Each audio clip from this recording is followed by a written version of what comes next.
tear, it falls and hits the ground. A tree, it falls without a sound.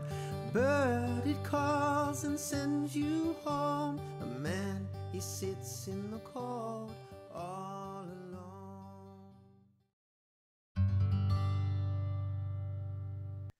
Welcome, Riannah. Thank you so much for joining us. And please tell us about yourself.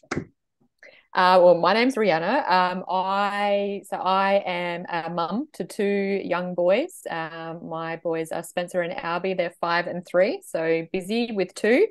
I work now as a hypnotherapist, a Reiki practitioner, and in the healing space with women who are going through all different types of things in life. Yeah, I'm also actually I am also, I always forget this part because it's so new, but I'm also a author. So I've written a book about my journey, and it's called The She Within, and I'm just in the editing stages of my second book, and it's around healing for pregnancy. wonderful. And the She Within will be linked below this video, so people can have a look at that if they want to have a look. Cool. Thank you. Yeah. So, okay, so when it comes to women who've gone through trauma, and obviously loss is a big trauma, I'm guessing you do sort of have a lot of patients that have gone through those sorts of things. And so what kind of practices do you do with them? Definitely. So, yeah, as you said, I work with a lot of women who have experienced trauma, and that includes, pregnancy loss, but it also involves, all types of trauma. So, in emotional, physical, sexual trauma. Generally, with women, when they come to me, we start by just unpicking, firstly, by talking about what experience they have come to in their life. And often just by talking about it with someone in a safe space, that can begin the healing process already. So I provide women with the space just to be able to talk about it with no judgment, so they're able to just get everything out. Sometimes we can talk to friends and family, but sometimes we sort of hold back a little bit in fear that either we'll be judged or something else. So we start with that, and then with I often will work with women around the emotions that they feel in regards to what they've experienced in the past. So particularly with trauma, there's always a lot of sadness and grief, but there are other emotions that can often come up, and this happens with pregnancy loss as well. But these emotions can include embarrassment or shame, guilt. There's all these ones that many women will feel that they feel, why am I feeling this? So we work through and we talk about, and we will, through hypnosis, help clear energetically the emotions from the body. So that's how it starts. It must be like it very full on to kind of just hear all these experiences sometimes, I'm sure, because obviously some women have gone through quite a lot, even through loss or through something else. When it comes to loss, I know a lot of women kind of get this numbness, like you don't know what you're feeling, you don't understand what you're feeling.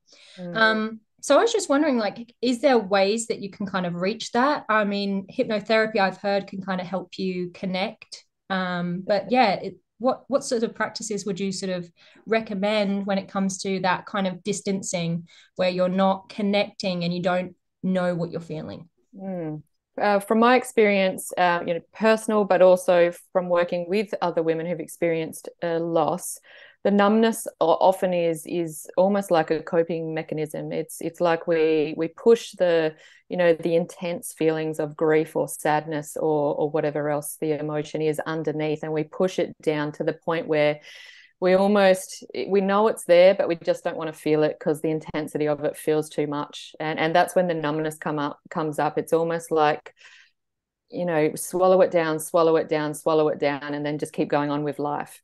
So through hypnosis, there's many different ways that I help women do that. But firstly, a really beautiful way to do it is to identify where in the body the woman is experiencing, whatever emotion it is. And if you're not sure on the emotion, it doesn't really matter. If you can find, we often, if we're swallowing something down or holding in sadness or something, we'll often get, pain or discomfort somewhere. And, loss is very much, not always, but it's, the heart, we feel it, or we feel it in the womb if it's linked to a pregnancy. So connecting to the body is a really beautiful way to begin to, allow that emotion to come up. And when I get women to just explore their body just by, scanning the body and looking for where they feel something, often it would just start to come up. And it's like, oh, here comes all the sadness rushing up to the surface. They may not have known it was sadness, but there it is just coming up. And that's, it's quite a gentle way to start, because, that sadness may or may not have been linked to the pregnancy loss. It may just be sadness in regards to something else, but it's just the start of allowing the emotions to begin to flow a bit more easily and a bit more naturally through the body. Yeah, I know with my experience, I kind of had this numbness, and then I got angry. Yeah. And then my husband was just like, just be sad. Like, it's fine. Like, just cry. That's what you want to do. That's how you feel. Let it out, and it's fine. And I think, a lot of women are maybe scared or worried to kind of allow it to come out. Like, if I start crying, I'm never going to stop crying. And that's very much how many women will describe it. It's like, I don't want to let that out, because if I start, when will I stop? But if you think of it this way, if you hold that in, one day it is going to come out, and it's going to come out when you least expect it. And it's just, we get to a point where we can't hold that anymore. So if you can be in a safe space to let it out, definitely. But there are many stages of grief, and anger is often one of them. So it is very natural to want to be angry as well. Yeah, I've heard of some women where they go for a loss, they kind of push it to a side, and then they go for another loss, and then it kind of hits them both losses at once, because they didn't actually experience the first one, because they didn't allow themselves, or they didn't have the time, or life kind of took over. And so in that, they were kind of just stumped. It was so much worse than having experienced that one and then experience the next one.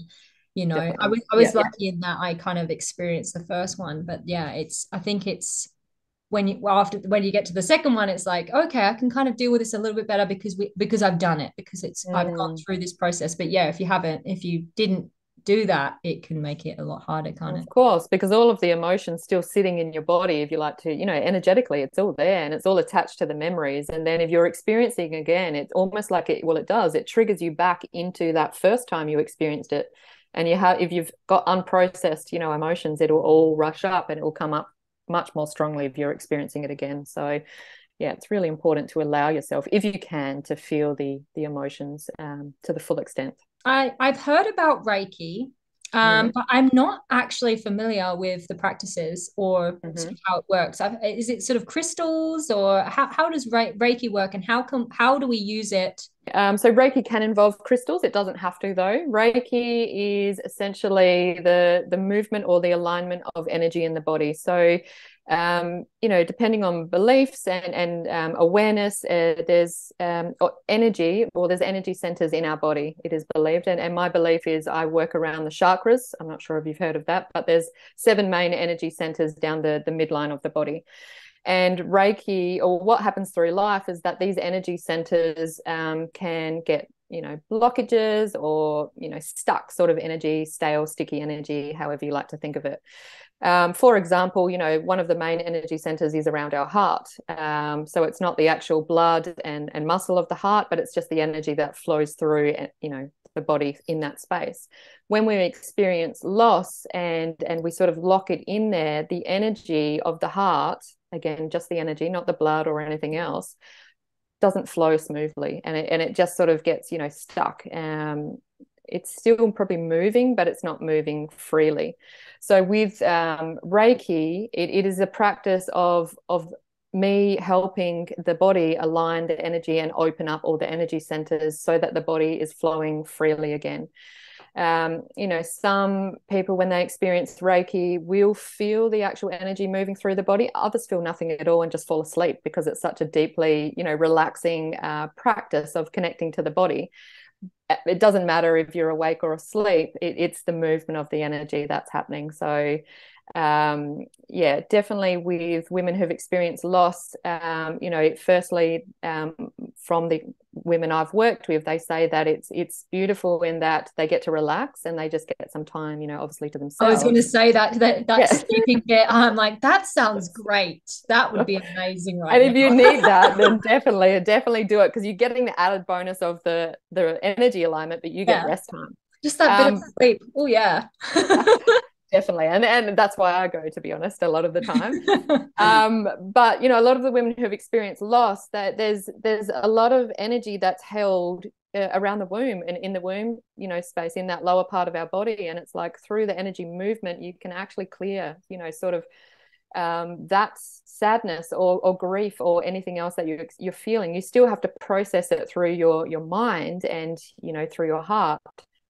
But the movement of energy can help it start to move, rather than just hold it tight in the body.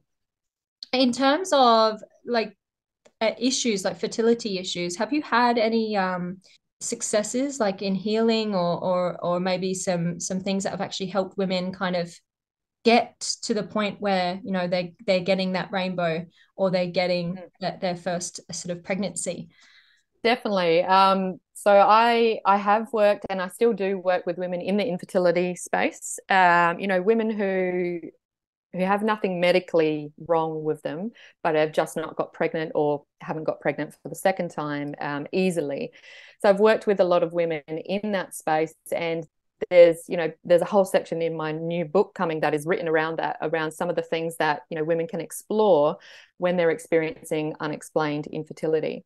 So some of the stuff that we work through, or I work through with women when they're in that space, is feminine or easeful way of life. Because a lot of the time, today we're all busy and we're all in a hustle. Women are constantly on the go, right? So they're always they're always busy. So the body needs to relax and be at ease to get pregnant. So when the body's busy all the time, women will go into fight or flight mode, and they have all of this sort of stress hormone pumping through their body rather than the reproductive hormones that we need to get pregnant. So I work with a lot of women to return to a more easeful state in their body. I work with women around their belief. A lot of the time when women have experienced a lot of knockbacks or setbacks on their fertility journey, they get to the point, and it's fair enough, but they get to the point where they no longer believe that they can get pregnant. Yeah. And when you have a belief that you can't get pregnant, every cell in your body is listening to that belief. And eventually your body will start responding to that belief. And, that's really shit, because Yeah. It's just a shitty belief that you have that's not true, right? And it can affect everything that your body does. So I work with women around belief and instilling hope again in them. And I also work with them around the emotions that they've experienced in the journey to date, because whether it be IVF or the natural way of trying to get pregnant, it's a bumpy road for a lot of women, and there's a lot of emotions that can come up that don't feel very nice. So working with them around that and helping them to process that as well. I have heard very concerning things from a lot of women who are experiencing infertility, and it is sort of like, oh, what's wrong with my body? What's wrong with me? Yeah, having that kind of belief, you're right, it's not conducive. If you've got that belief, it's going to be really hard to kind of get where you want to go. And so many women say it and they're like, yeah, it's rubbish, but then they're still trying. So they obviously don't fully believe it. Otherwise they wouldn't be trying, So they still want it, but they don't deeply believe that they can get it. So, when they get that setback again, or that phone call, if it's IVF, it's like, well, it's reinforcement. Of course I'm not pregnant again, type thing. And it's like, it just gets that belief stronger that they're not going to get pregnant. And it's a vicious cycle of just going round and round of not getting pregnant. Pretty much. Yeah. I only experienced 2 losses only. But, only. And it is like that, they're like, oh, 3 losses and you get all the testing, but 2, none for you. None for you. Yeah.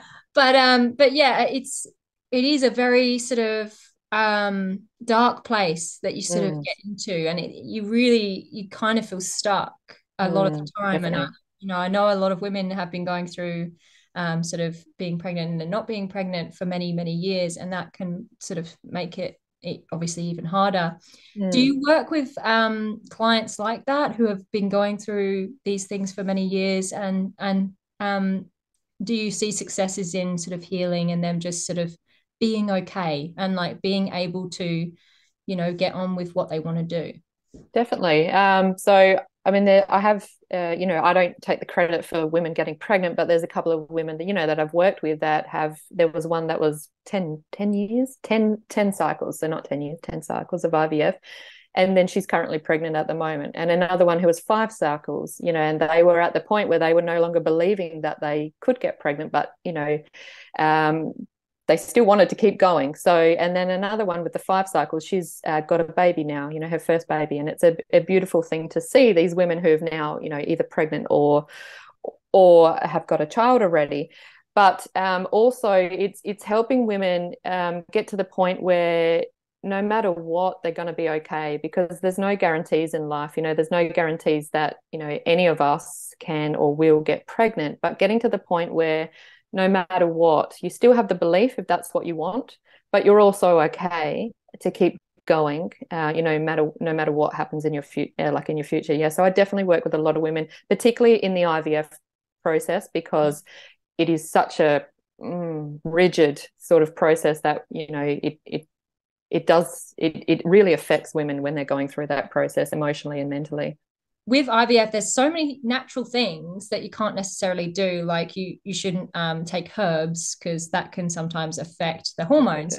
Yeah. So if you're doing IVF, what do you recommend? You know, from your experience and your sort of services, like what do you recommend for women, you know, who are struggling like emotionally or physically and just need that healing, that kind of thing to kind of push them through so they can make it to the end of that cycle and hopefully have a baby at the end?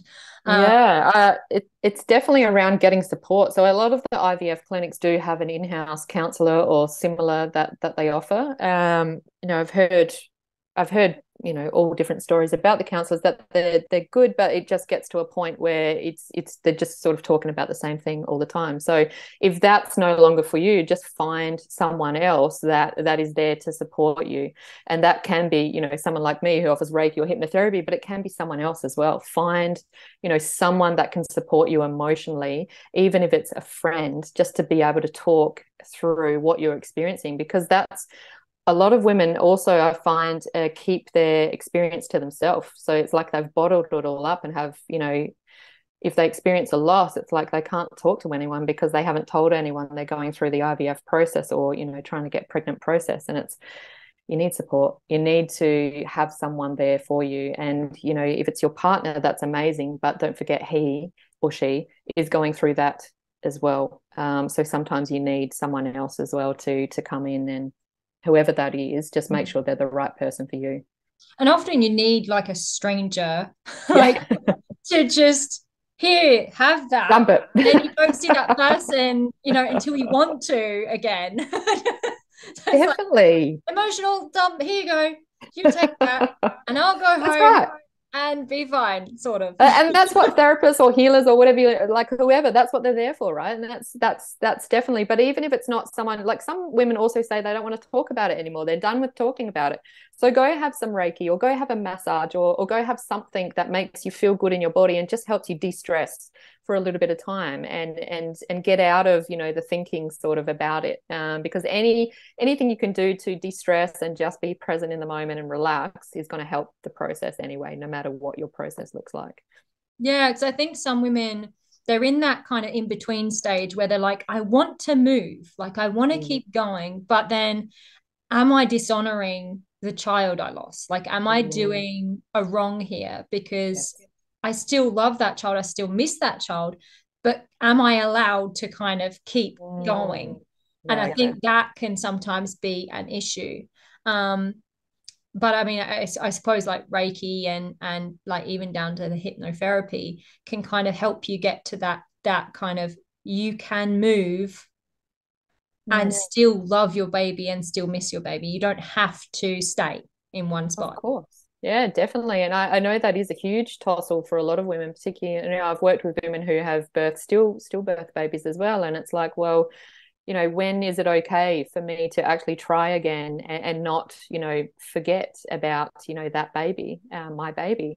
And it's not that you ever forget, obviously, like they're always going to be part of you or with you, however you like to remember them. It's just that, you know, that baby would probably want you to be happy as well. And it's about, you know, whenever you feel ready, I think is the right time. It's never about forgetting. It's just about you know, being able to continue on in your life journey while still remembering and having them, you know, a part of your life, however that looks. It's very different for each woman. So many women are like, oh, I should be over it by now. Not just them saying it, sometimes it's other people saying it, but then so yeah, it's almost like it kind of plays an effect, like society, you know, saying it's okay, like you should be fine now. Like it wasn't really a baby, so you're all good. But then you're like, oh, like it was, and I feel it, and I'm so sad. But I think, yeah, I hate when people say that. yeah, it's a Wasn't loss. really a baby. Yeah, it's like it's a loss, and like any loss, anyone who dies in your life, you're gonna keep that, and you won't forget your baby. You won't forget that loss. And I think that's important to just tell every woman who's watching and any woman who's listening, you will not forget your baby No, because it was your baby. not.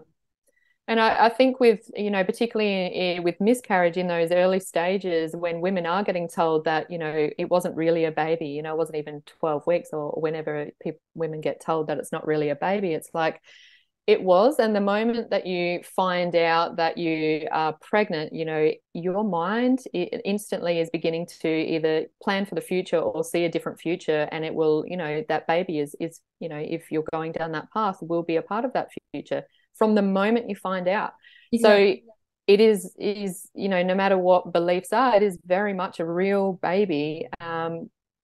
It's there. So, and you are allowed, and this is the thing I have to often remind women, is you are allowed to grieve that baby, even if it was a week or two and you've just found out, you know, and then miscarriage, you're allowed to grieve that baby as long as you need. There is no, you know, no set amount of time that someone can say that you're allowed to grieve for. It's a lifelong process often, and obviously it gets easier over time, but it's a lifelong thing that you'll sort of carry with you no matter what your experience is in that pregnancy loss. Exactly. I was in a store over Christmas and I cried, and the lady behind the counter said, you know, you're right. And I just blurted at her and said, you know, I've just lost two babies, and one of them would have been born around Christmas, and I just walked past all the baby Christmas stuff. And she sort of looked at me and she went, I lost a baby too, and it gets easier. Yeah. And I just thought, that's so lovely. And I wouldn't have had that moment had I not said something. Definitely. And I think a lot of us miss that moment because we don't say like what we're feeling. And she was just like, it's okay. You know, it was just so nice. And she said, you know, I've gone through it. Yeah, I went through it 20 years ago. And, you know, you don't forget, but you still can function. Like it gets easier. And that I think is really powerful. Yeah, and I think that's this space that you're creating. You know, this is beautiful for women to be able to, you know, recognize that they're not alone in what they're experiencing, and every emotion and every feeling or thought that they're having is very normal. And it's, you know, I think what you're doing is amazing. So thank you. I hope so. I know when I entered this space, I was bewildered. I didn't realize how much was going on. And I didn't really look at the space for a good few months after I'd lost my first baby, because I just was like, I can't, like, I don't want to look. I don't want to acknowledge so much. I was already feeling really depressed, and I was like, I'm not going in there. And then I started to look, and there was just so many fantastic women, and women like yourself as well, who work in the space and help women in the space. And it was just so amazing to me to see this community of women just coming together and trying to strengthen each other and creating this sort of camaraderie. Even though none of us want to be in this club, we're in this club. I mean, your story is really interesting, as in, like, how you sort of came into the healing space and your sort of journey in there. I'd love for you to share if you're comfortable. I was in my 20s, I think, and I got pregnant for the first time with someone that I knew wasn't my lifelong partner. And I was in a very sort of dark space in my life anyway. I just lost my dad. So I was grieving quite heavily. I was financially in a very bad space at that point in time, and just was not functioning as a in a good way at that point in time. And I found out I was pregnant, and the moment you find out you're pregnant, I believe is often a beautiful time and can be a beautiful time. But for me, it was almost like the end of the world for me. And at that point in time, and it almost felt like another knock. When you're down, you get knocked, and that's what it felt like at the time to me. My experience with pregnancy later in life is very different, but that's what it was for me at that point in time. And I went through the whole talking to the person involved with the father, and it just wasn't looking like there was anything that we could come to an arrangement with. I couldn't do it alone at that point in time. And I made the very hard decision to have an abortion at that point in time. And I've at that point in time, I felt all of the emotions that probably women feel if they have to go down that path and make a decision. And I felt, shame, I felt grief, I felt all of it. And it was probably the hardest thing I've ever had to do. But at that point in time, the only way I could, and I recognize it now, I didn't know I was doing it at the time as a coping mechanism, was I actually got to the point where in my head I thought I wasn't pregnant anymore. It sounds silly, but that's the only way I could cope. I pretended in a way, and I somehow believed myself that I wasn't pregnant, and that I wasn't carrying an actual child. It was just something going wrong with me medically. So that sounds really silly, but that was a very strong coping mechanism at the time. And I went through with the abortion. I didn't tell anyone other than my mum at the time, who she was my support person. And I literally just pushed, I went back to work the next day and almost pretended like it didn't happen. So I didn't, give myself the time and space to grieve, to heal, to do anything. And it wasn't until years later had I already had my boys. Maybe it was after the birth of my first son, that, I started to have these thoughts about, I potentially could have had a sibling for this, for Spencer already, who would have been older. And I started to have all these thoughts, and I was like, what is happening? Like, why am I going into this space of thinking about something that I thought I'd, dealt with? And, I all of this grief started to rush up to the surface, and I was just grieving so much for this baby that I made the decision. But had it been in any other circumstance, I probably wouldn't have made that decision. So I was grieving the loss of this child that, again, I made a decision. So it's almost like I should be okay with it, but I wasn't. And it was just a very very hard thing to then go through, grieving years later, when I made the decision. And my belief structure is that a woman should have a choice, but then there's always the repercussions of that choice. And for me, I made that choice and had to deal with the grief and the sadness and all of the stuff that came with that happened afterwards. So my loss was a choice, but it was still not a very nice thing to go through at all. And like I'm getting emotional just thinking about it. Obviously I still have some healing to do in that space, but it wasn't a very enjoyable experience. And my heart still bleeds for that baby that I chose not to have. And it probably will continue that way because it was still your child, and like we said, you lost a child. And yes, it was a choice, but you still lost that child. There are many women who Yeah, sometimes the baby actually has something wrong, like Edward Yep. syndrome and things like that. And then the woman is given the choice still. Yep. But they could have given, like maybe they could have given birth and the baby would have died within the first year, because Edward syndrome, I don't know if you know, but you don't really Yeah. Okay. have babies that survive with that. It's like their face is missing kind of thing. It's quite Yeah. Okay. full on. And I actually had a doctor tell me that one of my babies had it. And I was like, okay. And I was faced with the decision of aborting or not. Yeah. And I said to my husband at the time, I said, I can't face losing a baby who's going to be tormented and tortured with pain. And I already had a child. So I was like, I don't think I can do that. And I said, if the baby actually has Edward syndrome after this ultrasound, if we know, I have to abort. I can't do that. Yeah. And I mean, afterwards, I sort of became a Christian and my worldview sort of changed. And I was like, I would actually just force myself to go through it. But at the time, I know how I felt, and I was very, very certain about getting an abortion, because I was like, I don't want to put something through suffering that much. Definitely. So for me, like I can understand both mindsets. I kind of Yeah. like that. Like I've got both. But yeah, it's I think it's just it's up to different people to kind of decide what they feel is right and wrong, and then go from there. But either way, you've lost a child. Like it's a loss, Yeah. because Definitely. if I had gone through with it, it still would have been a loss. It still would have been a child I lost. So choice or not, it's still really crap and really harsh. And I've known women who have had to abort due to like actual issues, as in like health issues, and also women who have aborted because it was just not the time. There was a lot going on in their lives.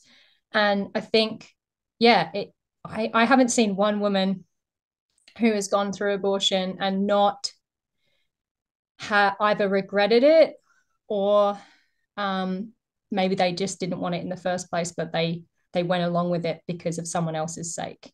Mm. Um, I do know that there were a few women when a friend of mine went to an abortion clinic, and they were actually boasting about how many they had had.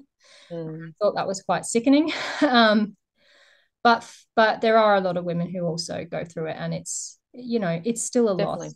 And I Yeah. think And be addressed for those women, because otherwise, you're holding it, like you said, like holding it inside, and that's definitely. not helpful. Yeah. And like they're a part of you, like, and I've read some of the stuff about the blood or the DNA, I think, of the baby is in you for years afterwards, no matter whether you birth the baby or not. So it's they're a part of you. So yeah, it is a loss, nonetheless.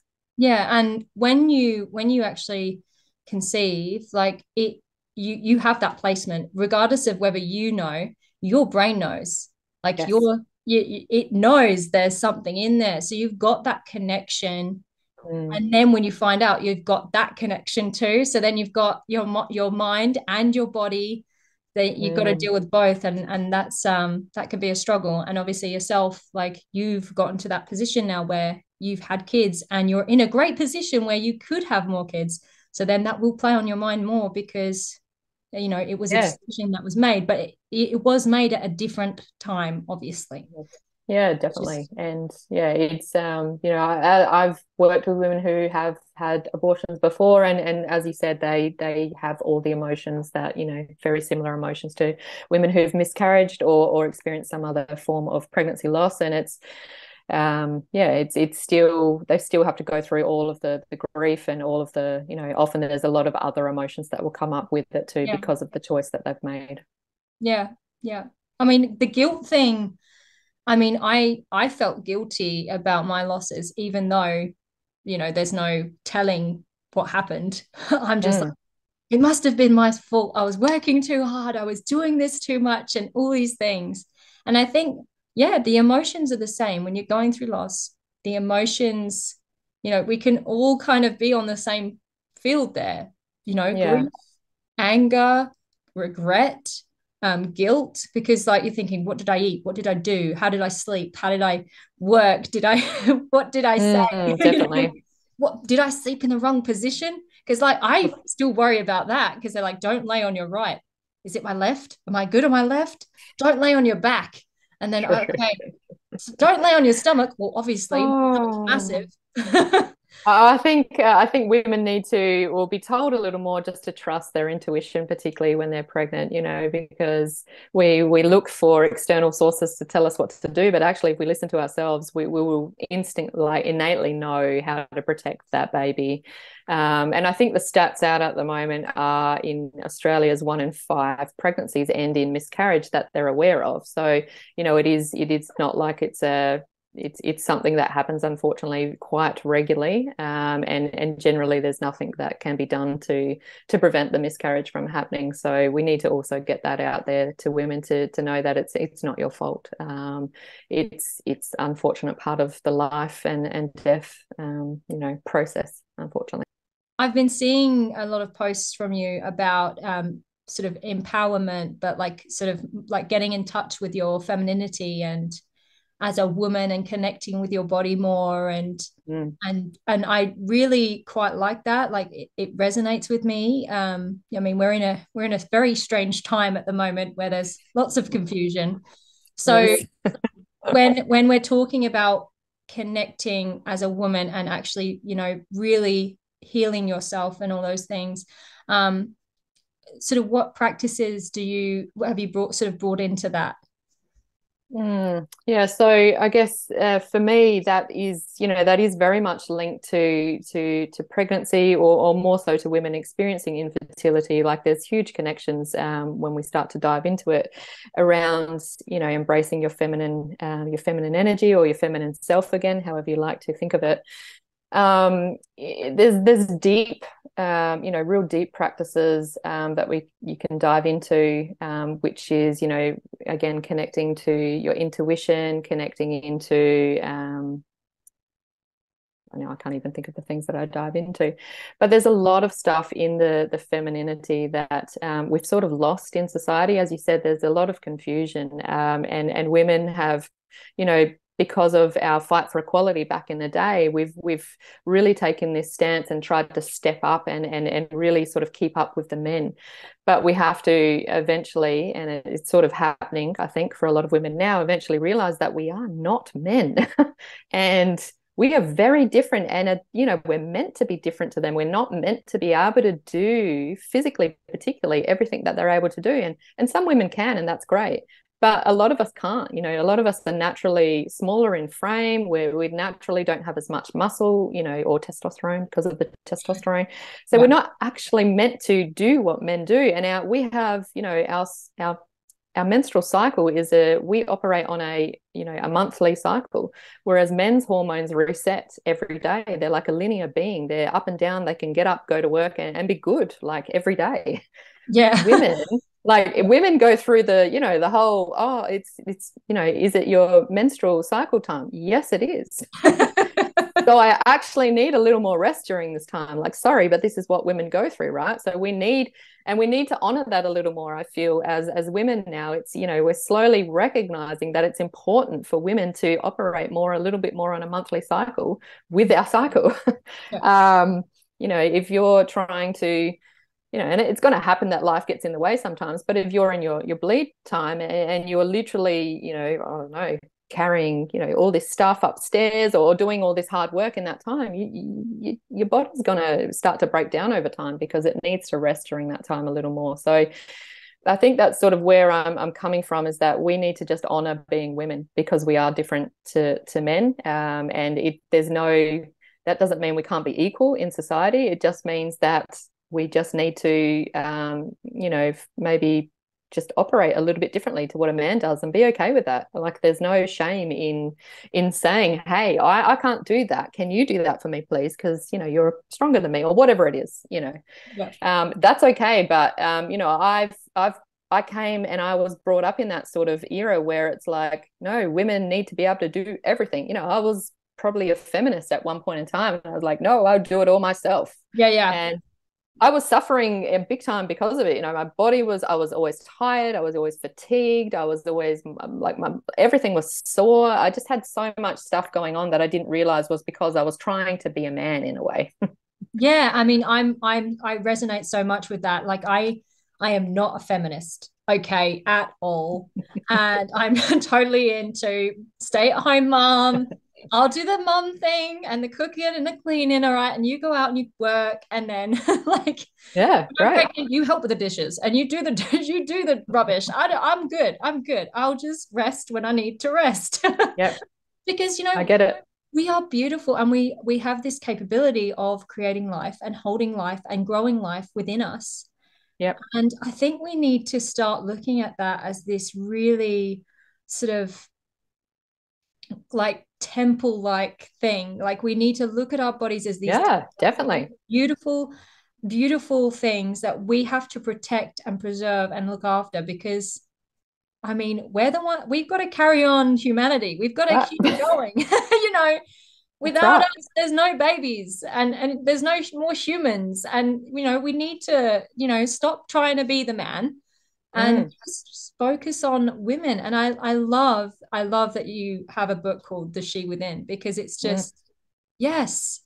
Definitely. And to be honest, like I've grown so much since I've written that book, so I probably would like to write another one and expand on it. But um yeah, definitely. And my belief is if you want to, you can still do, you can still work, you can still whatever succeed, you can still be a leader as a woman, but then honor being a woman at the same time. Don't try to keep up with the men. Do it in a feminine way. And that's I think where women are sort of getting a bit angry at times is like, you choose and you like staying at home as a mum, but some women don't, and that's okay. Like you don't have to, but just honor being a woman, with whatever you're doing in life and whatever choice, and know that you don't have to compete with the men. Oh, yeah. You are amazing as a woman just as you are. And I think it's also coming back to, over time, it's maybe not there yet, but we're coming back to honoring the traditional family unit, the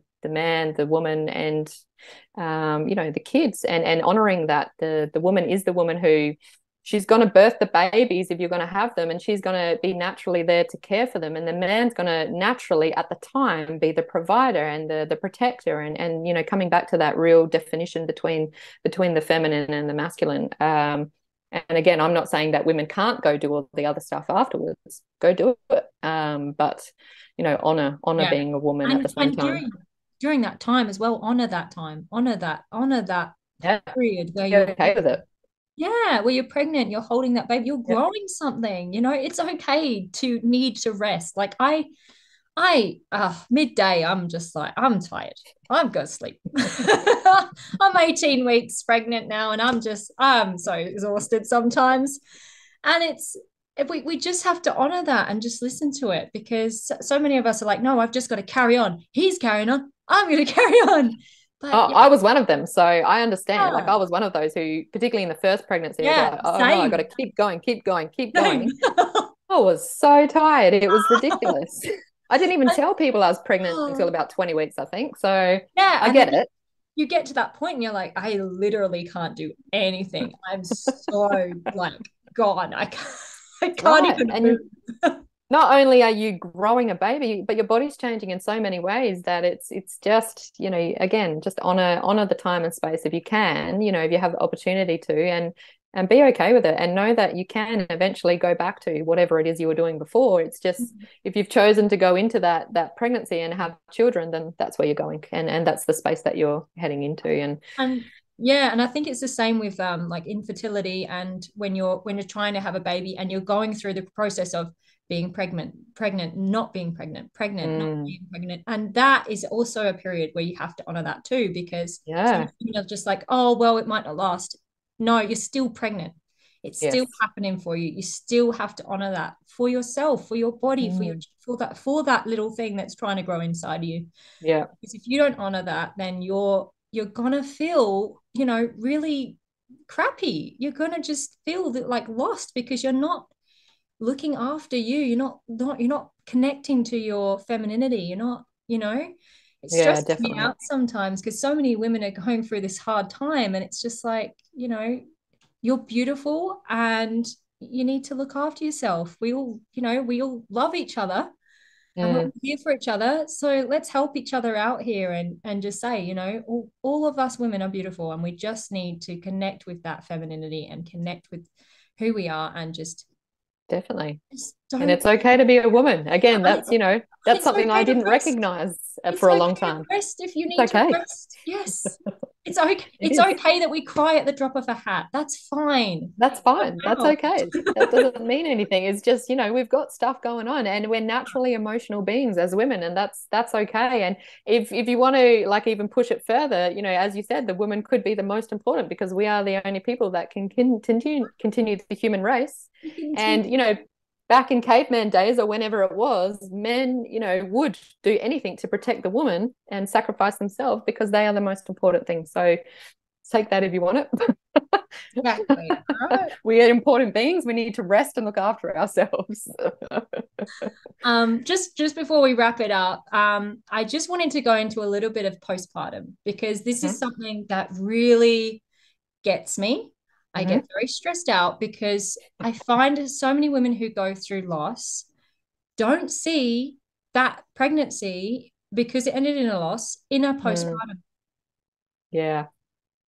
Like even if you go for an abortion or whatever it is, you are still postpartum. You are going through Mm, a postpartum of having had something growing inside you. And that, I think, all of us women need to remember if we're mm. going through this infertility and loss space, because I'm sure part of the healing process that you kind of give these women would include having to sort of deal with the postpartum part Yeah, physically. of course. And Yeah. yeah, I think that it's a real thing, and it probably hasn't been spoken about, enough, even in the space of pregnancy loss. Is if you have grown a baby, no matter to what, how many weeks, it's your body has taken on all of that, and started to change already. So after loss, it's you do need that time to allow your body to not just your mind and your emotions, but your body to actually, recognize that it's no longer pregnant and allow it to heal in a way. So it's definitely something that isn't spoken about as far as I have seen in the Yeah. space very much at all. This is the first time I've actually, had someone talk to me about it. So often, like me, it's like I got up the next day and just continued with my day, and I was like, oh shit, I'm bleeding. Oh right, yeah, that's just happened yesterday. And I was obviously in that space of pretending it didn't happen, but women who have gone through miscarriage and other types of loss, it's like, honor that time and give yourself some time. It takes more than a day or a weekend for your body to heal, Yeah. and yeah, be okay with it. But again, I also find that a lot of women find that hard because particularly if it's in those first 12 weeks, when a lot of people don't talk about that they're pregnant yet, they don't share the news, they then feel like they can't, ask for time off work or whatever because they don't have a reason they can tell the people, their boss or whatever, that they can rest. So my belief is that we also need to open up, being able to talk about being pregnant prior to 12 weeks, because you're still pregnant, right? And if you experience a loss in those 12 weeks, I ask a lot of women why they don't tell people before 12 weeks, and it's like, well, if I lose the baby, then I don't have to tell anyone. And I'm like, well, but that defeats the purpose of, you can't process then what you've just experienced because you've not told anyone. So I get why we do it, and I did it, I think, with one of them, one of my pregnancies. But then there also doesn't give you time to heal if you haven't told anyone. So yeah, that just opened up a whole nother can of worms. Sorry, but No, it's true. I've gone for I had children first, and then I had two losses, so three yep. earthly children who were on earth, Yes. and then two heaven babies. Yep. But for me, I stand by and I say that losing children, like losing those babies, I needed more support then. I needed more support physically, emotionally, than having children, than Yep. physically having children who are alive.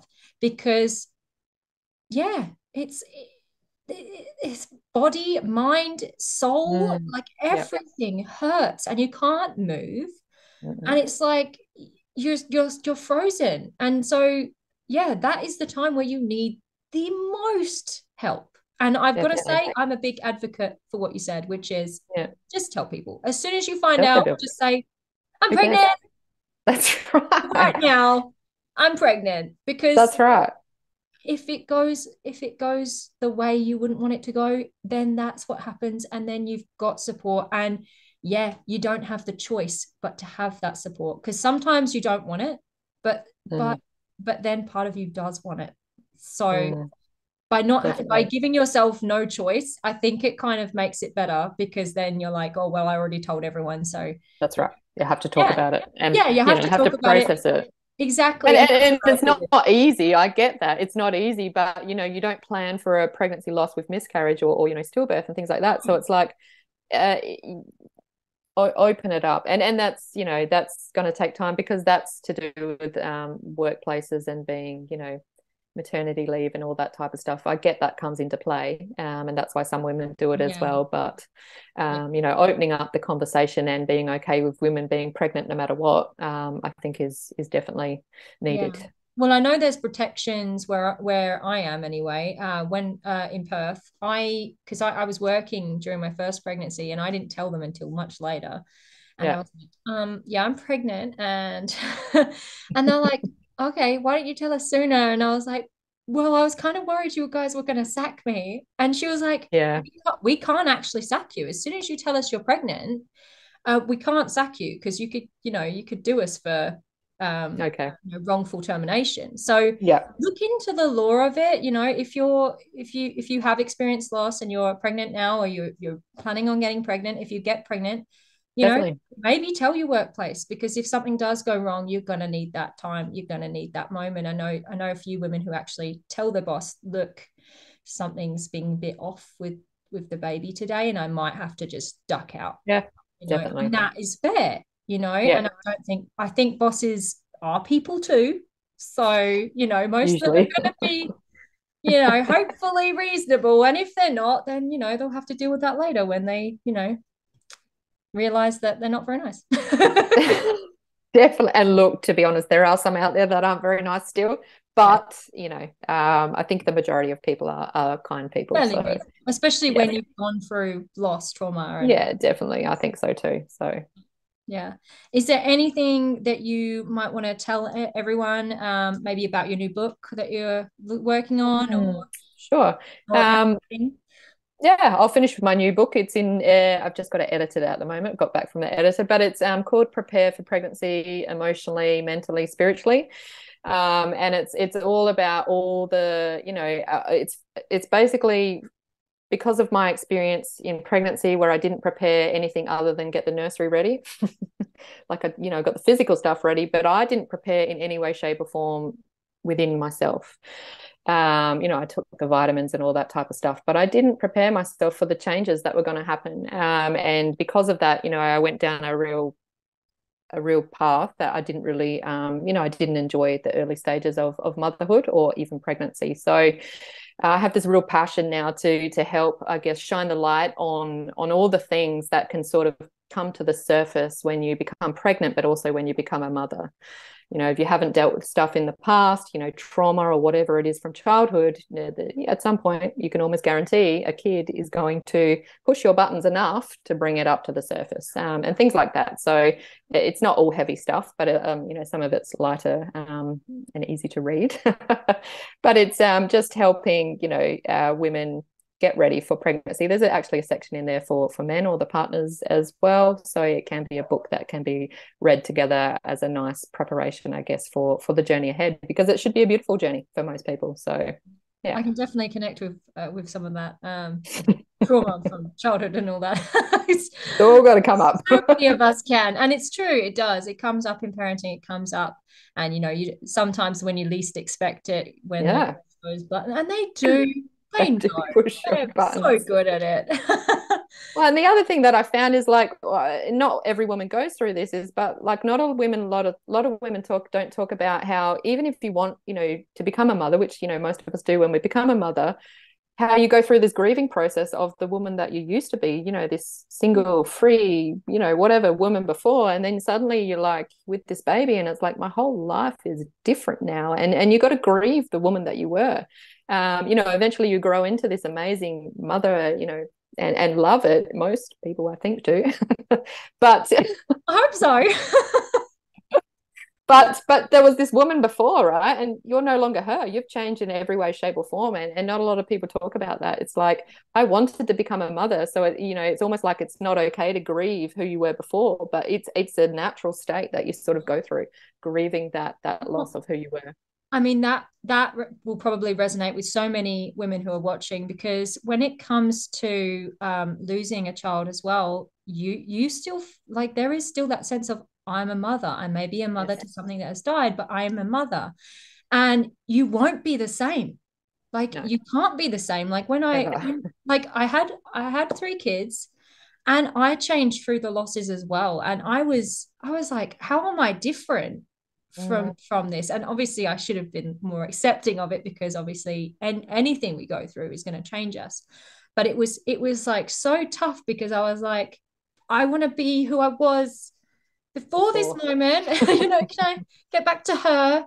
Yeah. And you know, it's like you said, when big change, trauma in terms of motherhood and womanhood, when those things happen, you know, most of the time we're not prepared. And there's such a lack of education and preparation. And you're right. And I think that's going to be a fantastic book for so many women, including the women in the space. You know, if you've lost a child, and you're going through that bit of like, I wish I was that person again, you know, that is still very relevant, because you can't be that woman again. You just it's a rite of passage. So no matter whether you've got an earthly baby or not, it's a rite of passage that you're going through to transition from, you know, the maiden, the single, you know, lady, even if you're married, to being a mother. It's a huge, and it's said to be, well, it is the biggest change that an adult woman will go through in her life, is becoming, you know, no matter what, going from the maiden to the mother. So yeah, it's a biggie. Lovely. No, and you know, connecting with the new you, the new woman you are becoming. You know, I think that's something, you know, that we all need to kind of be okay with, and you know, and find the beauty in it, because even if you've gone through something horrible or traumatic, or you know, something as beautiful as being able to hold an earthly baby who's breathing, I think those things, you know, they're going to change us, and we need to look at them as you know, this is me growing, this is me becoming the woman that I'm supposed to be, that I need to be for whatever's coming next. You know, because life ebbs and flows, and there's going to be times where things are tough, and there's going to be times when things are beautiful and wonderful and so joyous. Definitely. But yeah, I'm so looking forward to your new book. Do you think it'll be out by the time people are watching this, sort of April, May, or May? It should be. So I hope to, what is it now? January, February, probably by March, I hope to have it out. Okay. So yes. Fantastic. So I will link that down below as well. So by the time you're watching this, hopefully we will have that book out, and we will link it. So I'm excited for that. Thank you, Ella. Want to give that one a read? Thank you. I'll send you a copy. Yes, please.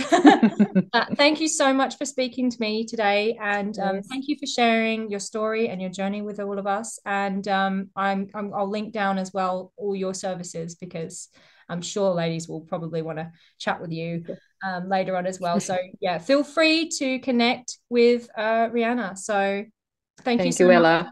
No worries. See you later. Okay, bye. Please note that all speakers, including experts and professionals, express information, views, and opinions that should not be used to diagnose, treat, cure, or prevent any medical conditions. If you have a medical issue, please consult a qualified professional. Speakers voice their own views, opinions, and conclusions, and they may not reflect the views, opinions, and conclusions of other speakers. Ella Rose, The Joy of Sunflowers, and its sponsors may not endorse all or any of the views, opinions, or conclusions expressed.